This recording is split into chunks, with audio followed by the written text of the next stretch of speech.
Hey, what's up everybody? My name is Tobias, and in today's video, I'm going to be doing a review of the Tonor K1 Dynamic microphone. This microphone goes for $27.99 on Amazon. If you are interested in checking out this Amazon page for yourself, I'll go ahead and put the link down in the description below. And in today's video, I'm going to show you guys the unboxing of this mic, which I recorded earlier. We'll do several different audio tests, and then in the end, I'll give you guys my final review. By the way, guys, I'm sure you already know the audio that you are hearing right now is coming from the Tonor Dynamic microphone. I have it plugged into my Focusrite Scarlett 2i2 audio interface, so you can hear the direct audio from this microphone. Besides adjusting the volume levels, I'm not adding any effects or doing any post-production to the audio. This is just the raw audio from the microphone. And I'm going to throw in some pretty important information about this microphone in a minute, but first let's go ahead and start off with the unboxing.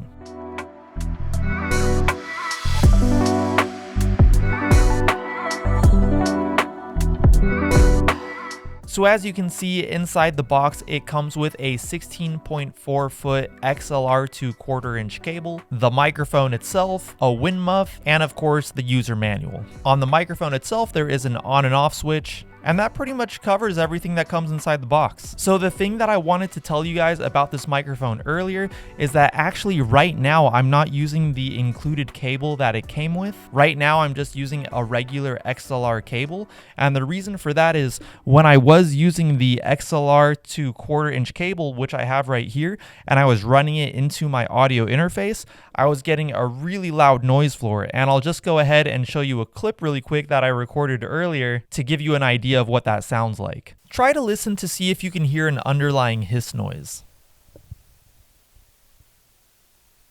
So as you probably heard, there's a much louder noise floor in that other video clip. The reason that I think that is happening is because there's no grounding with this cable. It's not really meant to go into an audio interface. This is better suited for like amps and stuff like that, because I went ahead and plugged this into my small practice guitar amp, which I have right here, and it sounded perfectly fine. But when I plugged this cable into my audio interface, there was like a really loud noise floor. So I went ahead and tested out the microphone with a regular, straight XLR cable, XLR to XLR, and it worked perfectly fine. Like as you can hear in the background, there's hardly any noise floor at all. But anyways, guys, if you do happen to get this microphone and you're running it into an audio interface and you're getting a loud noise floor, chances are you need to get a regular XLR microphone. And I believe the reason is that, I wish I could say I was an expert on this. I'm really not. I barely know what I'm talking about here. I have a XLR cable right here next to me.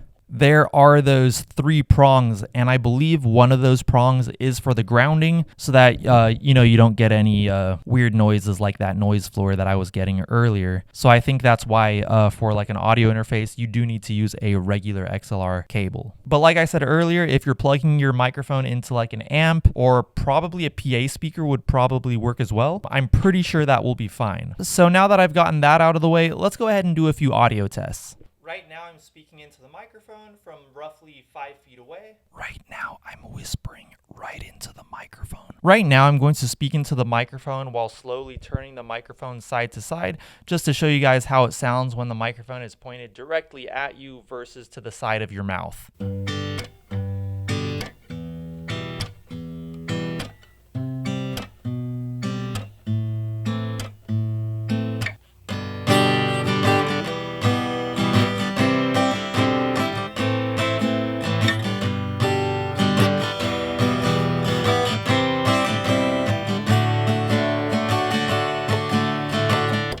Alright guys, so I hope that gave you a pretty good idea for how this microphone sounds, and I'm ready to jump into my final review of this Tonor Dynamic mic. So one thing that I do want to say about this microphone is that it seems like you really need to crank the gain up for this microphone. This microphone just seems to have like a natural low volume, so I feel like you definitely kind of need to crank up the gain on it. But that's not necessarily like a bad thing, it's just like something that I noticed. But overall guys, I think for the price of $27.99, I think it's a great microphone for the price. You just need to watch out for that thing that I was talking about earlier. Like if you plug in the 1/4" cable into like an audio interface and you're getting like a really loud noise floor, just remember that it's probably because you need to plug in a regular XLR cable for going into an audio interface. Like I was saying earlier, going into my guitar amp, it sounded totally fine, but something like an audio interface, I guess you do need a regular XLR cable. But I think for a relatively inexpensive microphone, I think it sounds great, and I'm happy to give it my stamp of approval. But of course, guys, as usual, I would love to know what you guys think. Let me know what you guys think about this microphone down in the comments below. Once again, I will have the link to the Amazon page down in the description below in case you would like to check it out for yourself. And if you did like this video, or if it helped you out, I would really appreciate it if you went down there and gave this video a like. That would help me out so much. If you would like to see more review videos by me in the future, make sure to hit that subscribe button and also that bell notifications button. If you would like to follow me on Instagram, I'll go ahead and put my handle right here, and I'll talk to you guys in my next video.